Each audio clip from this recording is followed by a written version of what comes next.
చతుస్సాగరపర్యంతం గోబ్రాహ్మణేభ్యః శివం భవతో అనంతవేదశాగాధ్యాయనే అచ్యుతపరబ్రహ్మణే ఆదినారాయణాయ అనిరాకార సాకార పరవ్యూహ విభవ అంతర్యామి అర్చావతార పంచార్య పరవరాన్విత అచ్యుత గోత్రోద్భవాయ చతుర్దశ భువనాధీశ్వరాయ అఖిలాండకోటి బ్రహ్మాండ నాయకాయ తత్వాలీతాయ సకల నిష్కలంక స్వరూపాయ సురాసురార్చిత పాదపద్మయుగళాయ అఖిల లోకోన్నత పవిత్రాయ ఆర్తత్రాణపరాయణాయ పరే పరబ్రహ్మ శర్మణో నప్తే యూహే ప్రద్యుమ్న శర్మణః పౌత్రాయ విభవే వాసుదేవ శర్మణః పుత్రాయ అర్చావతారే శ్రీ నరసింహస్వామినే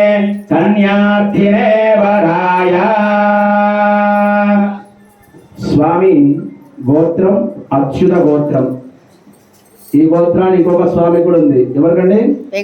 వెంకటేశ్వర స్వామికి, శ్రీనివాసుడికి. అచ్యుత గోత్రంలో స్వామి జన్మించారు. మరి స్వామి యొక్క చదువు చూస్తే అనంత వేదశాఖాధ్యాయనే. ఈ భూమండలంలో ఎన్ని వేదాలు అయితే ఉన్నాయో అవన్నీ కూడా చదువుకున్నారట స్వామి. అచ్యుత పరబ్రహ్మణే ఆది నారాయణాయ అంటే అసలు ఈ యుగం ప్రారంభానికి ఎవరు అంటే మూలం ఆది అంటే మొట్టమొదటి వాడు నారాయణుడు.